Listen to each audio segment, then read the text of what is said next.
그 다음에 건축선, 옳은 것은, 자, 요것도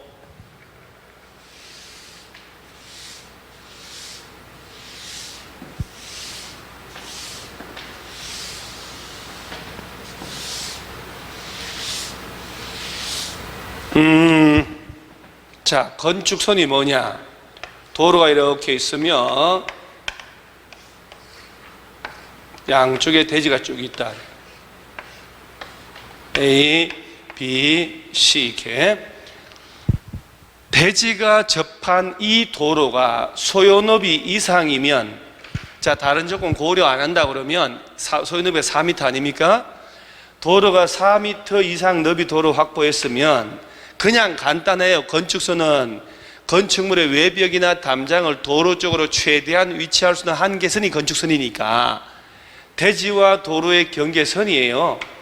대지와 도로의 경계선, 이 선만 넘지 않고 건물 지으란 얘기예요. 이 선 넘어가면 안 되죠. 자, 그런데 항상 그런 게 아니고 대지 안쪽으로 건축선이 일정 거리 들어가서 따로 정해질 수도 있어요. 자, 예를 들어 볼게요. 보통 도로가 아무리 옛날에 구획돼도 2m 이하짜리는 드물거든요. 도로가 3m 밖에 안 되네, 폭이. 그러면 여기를 건축선으로 건물 지으면 안 되지. 일정 거리 들어가야지. 그러면 양쪽에 대지가 있고 통과 도로가 있다. 그러면 그 미달하는 도로에, 이거 색깔 좀 다른 걸로 하지요. 눈에 확 띄는 걸로. 미달하는 도로의 중심선이 나와요. 자, 도로의 중심선으로부터 나오면 그 소요너비의 2분의 1만큼, 소요너비가 4m니까 2m만큼 안쪽으로 후퇴한 요 선이 건축선 돼야 돼요. 그러니까 2m 후퇴하고 2m 후퇴했으니까 1.5 있으니까 0.5 들어가면 되는 거예요. 그러니까 소요너비를 확보하라고 하는 거예요. 그래야 나중에 도로가 확장될 수 있지. 이런 건축선 제도가 없으면, 콘크리트 건물이 들어가 있으면 도로 확장 불가능하죠. 자, 그래서 객관식 지문에 그림보다는 글로 나오니까 그 미달하는 도로의 중심선 나오면 조합이 소요너비 2분의 1만큼 수평거리 후퇴한 선이란 말이 나오면 돼요. 소요너비 2분의 1만큼. 그런데 자, 문제를 풀다가, 자, 도로가 있는데 이렇게 또 대지가 있어요.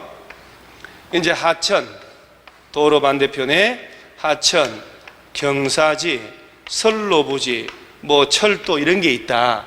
그럼 당연히 이쪽으로 도로가 확장이 안 되잖아요.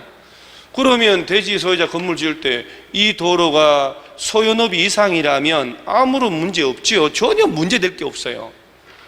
자, 그런데 도로 너비가 3m밖에 안 되네? 그 소요너비 미달이죠. 그럴 때는 활자로 도로와 하천, 도로와 선로, 도로와 경사지, 경계로부터라고 해. 경계로부터 나오면 소요너비의 2분의 1 그러면 안 되죠. 소요너비만큼 수평거리 한 선이 건축선이다. 3m가 있으니까 이때 실질적으로 1m 들어가겠네요. 그래서 여러분 객관식에 그 미달하는 도로의 중심선이 나오면 객관식 지문에는 소요너비 2분의 1만큼씩 후퇴한 선이다 라고 나와야 되고, 그 도로와 하천의 경계로부터 나오면 소요너비만큼이라는 것. 이때 후퇴된 이 부분들은 둘 다 대지 면적에 포함하지 않습니다. 꼭 기억하셔야 돼요. 대지 면적에 포함하지 않는다. 전체 면적의 기한은 빼고 계산해야 돼요. 그래서 중개업자로 설명을 할 때 만약에 소요너비 미달한 도로하고 접한 땅이 있으면, 도로는 어차피 지적도 띄어보면 도로 폭이 법적으로 나오잖아요. 지적도에 축척이 있으니까 도로가 소요너비 안 되니까 일정 거리 들어가야 됩니다.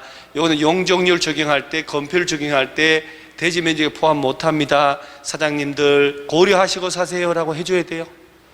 자, 그 다음에 도시지역 안에서 시군구청장은 건축물의 위치나 환경 정비를 위해서 4m 이하 범위 안에서 건축선 따로 정할 수도 있어요. 이 지정 건축선.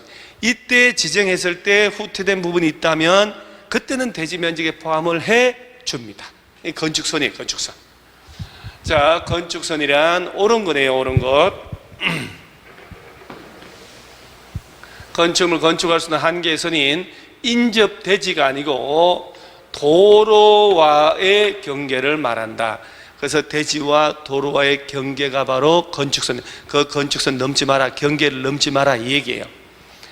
소연읍이 미달되는 도로의 경우에 그 도로의 중심선 나오면, 중심선이 옳다고 출발하려면 그러면 양쪽 방향으로 소연너비만큼이라고 그러면 안 되잖아요.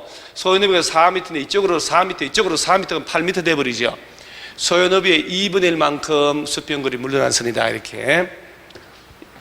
또 도로 반대쪽에 경사지 하천등이 있잖아요. 그러면 경사지 등이 있는 쪽 도로, 자, 중심선이래요. 중심선. 경계선, 여기도 중심, 여기도 중심. 그러면 문제가 약간 조금 허술하죠. 그 도로 경계선에서 소요너비의 2분의 1, 소요너비만큼 수평거리 한 선이 건축선이다, 이렇게. 그걸 표현을 해보셔야 돼요. 여러분들이 가장 단점이 뭐냐, 개론도 물론 마찬가지입니다만 법률 과목은요 암기예요. 암기. 누가 말했을까? 민법 이해 과목이라고 택도 없는 소리입니다. 누가 민법을 이해 과목이래요? 법과대학 딱 가는 순간 경제원론, 경제학 빼고는 다 암기예요. 민법에도 그 법논리, 법조문, 판결을 암기 안 하고 어떻게 해결합니까? 그러니까 여러분들이 이게 암기가 안 되니까 자꾸 대답도 못하고 딴소리가 나오고 계속 책 보는 속도가 똑같아요. 책 보는 속도가 빨라져야 되거든요. 빠르고 100페이지를 보는데 평소에는 3일 걸렸다, 지금쯤은 하루면 다 봐야 되고 반나절이면 봐야 되고, 이렇게 속도가 빨라져야 돼요. 왜? 용어가 외워지면 집중이 잘 되거든요. 그리고 내 표현되면 외워진 거는 문제 잘 풀려요. 그래서 이런 걸 표현 한번 해보셔야 돼요. 그 미달하는 도로의 중심선 나오면 소요너비의 2분의 1만큼씩 후퇴한 선을 건축선이라 하고, 그 하천 경사지 선로부지 나오면 그 도로와 하천의 경계로부터 나오면 소요너비만큼이라는 걸 표현하고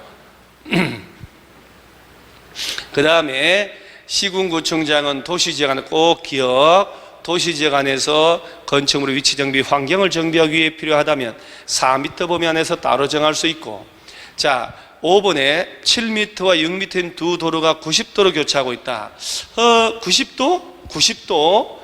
90도부터는 90도부터 120도 미만, 그러니까 120도 이상의 완전한 둔각이면 가각전지 안 해도 돼요. 그리고 완만하니까 누가 이걸 부딪히고 나가요. 90도 이상이니까 90도는 여기서 들어가죠. 그럼 3, 2 중에 하나 후퇴한단 말이지. 그러면 그 대지에 접한 도로 경계선의 교차점으로부터 도로 경계선에 따라 4m를 후퇴한 사람은 안 봐도 틀리죠. 요것만 외워놓으면. 그래서 90도부터는, 교차가 90도부터는 3 아니면 2m 둘 중에 하나밖에 후퇴를 하지 않아. 그러니까 4m 후퇴한다 이러면 다 틀려버려요. 요령이에요, 요령. 여러분 꼭 90도부터는 대지가 90도다, 뭐 100도다 그러면 일단 숫자가 3 아니면 2밖에 없어요.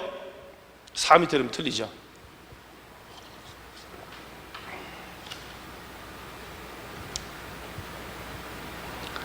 따라서 정답은 4번이 되고요. 다 틀렸잖아요. 건축선 적당한 것은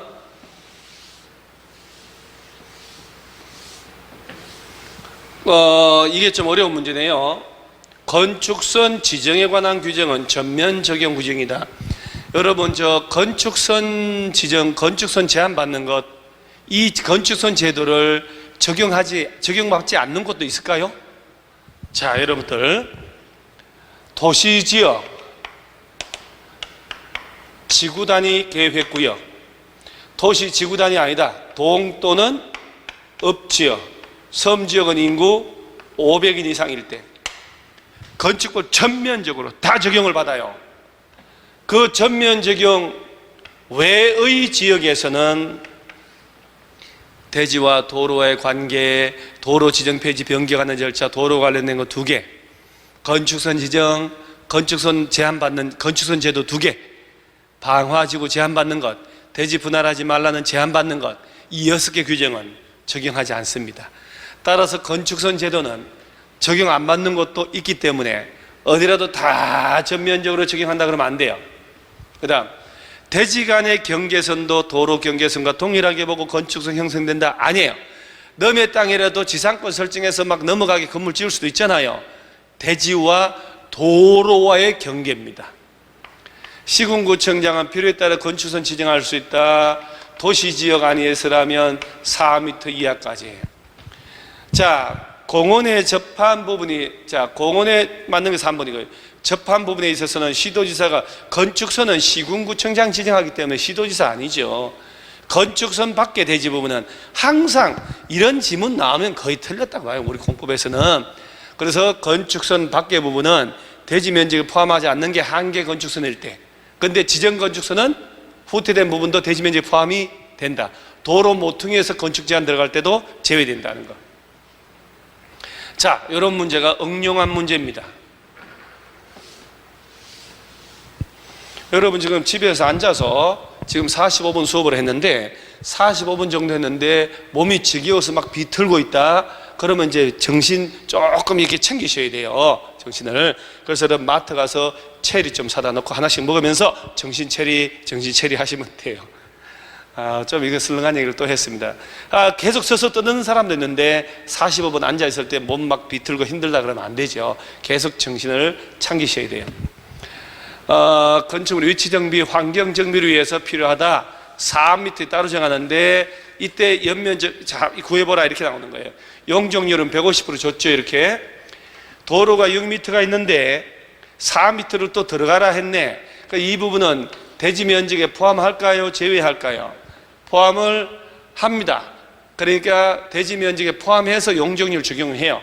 그러면 전체 면적을 10 곱하기 5니까 150 아닙니까? 150. 아니 50. 참, 50. 자, 50제곱미터에 1.5배만큼 지을 수 있으니까 75를 지을 수 있죠. 그래서 결론은 강제로 건축선 정했을 때는 후퇴된 부분은 대지 면적에 포함이 된다는 거예요.